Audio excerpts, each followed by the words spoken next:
Emmy-nominated American Morning, CNN, weekdays 6 Eastern. And it's only when you go back and review images that you see, oh, the mouth was actually open, all the shark's eyes were open when it was actually right above the water flying through the air.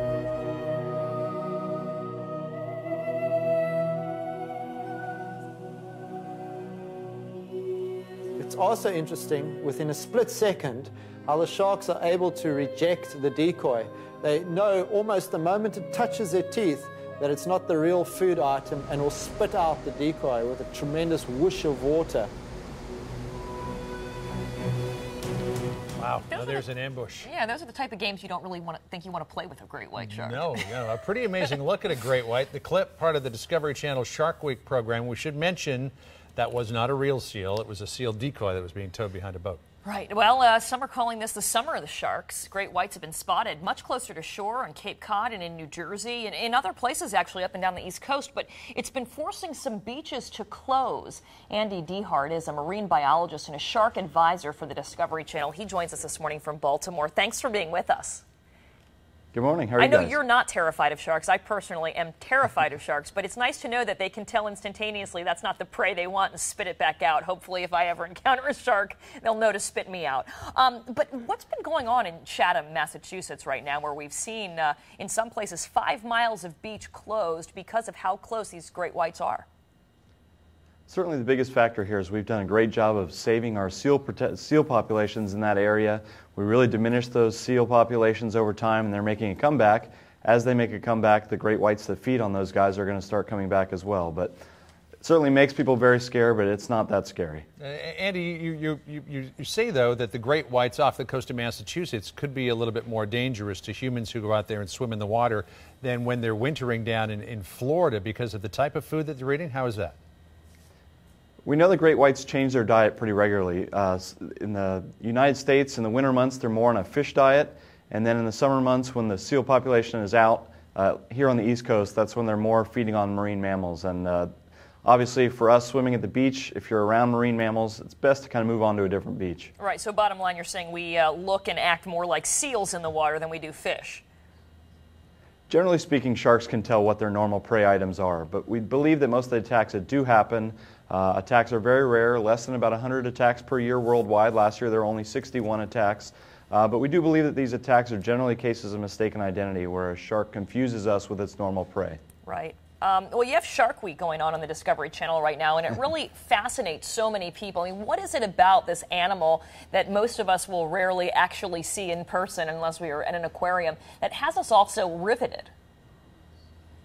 Well, our fascination with sharks began long before Jaws. If you look at Polynesian cultures, they revered shark gods, but Jaws certainly exacerbated that. It built kind of a fear of the unknown, a fear of what might be below us. And that plays a large part in our fear of sharks. It's not the sharks themselves per se, but that the fact that there's an animal there that has been known to attack people in the past, and it lives in a world that we can't often see or we're not very coordinated in. So, Andy, let me come back to this idea of whether or not humans actually are a source of food for a shark like a great white. Obviously, we're not their normal prey because we only play in the ocean. We don't live in it. But if we go back to this striking video from the Discovery Channel of the shark going after, this is a seal decoy that's being towed behind a boat. I mean, if you're a swimmer that's out there in the ocean, or if you're a surfer, let's say, or a boogie boarder, does the shark really care whether you're its normal food or not? You know, if you're putting off a signature that's similar to the prey that it usually goes after, are you fair game in its mind? Absolutely. The sharks do care. Sharks want a very fatty, very high-calorie animal like a seal. They don't want a bony animal like us. Oftentimes when great whites do attack people, there's not a secondary attack. They don't come back to finish off the deed because we're not what they're after. Gotcha. And you also say, I mean, it is interesting, when we fear sharks so much, technically they have more to be scared of when it comes to human beings. How many, I think you said 73 million a year, 200,000 sharks a day are killed by humans. That's correct. We have very little fear from sharks. Enjoy your time at the beach. But the flip side of that equation is we are killing sharks at an alarming rate.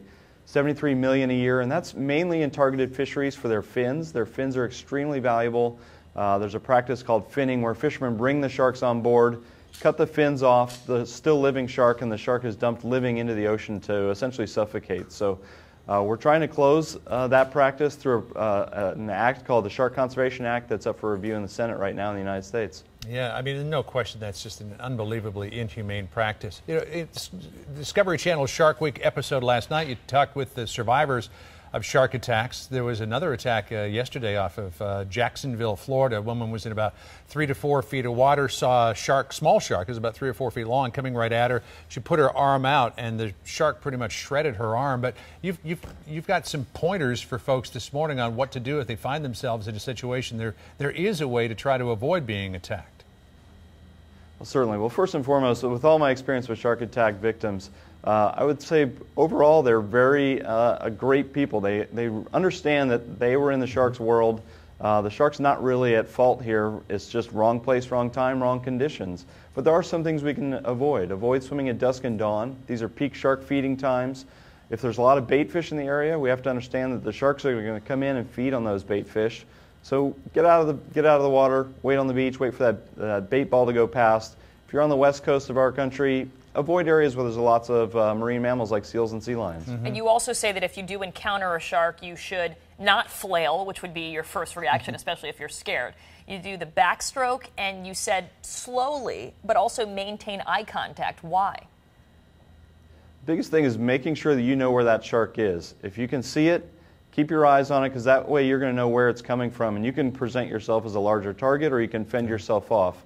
Obviously, if you have a bite scenario where the shark has bitten you, whack-a-mole style, you don't want to jab a shark, because more times than not, people have actually punched the shark in the mouth, complicating the attack quite a bit.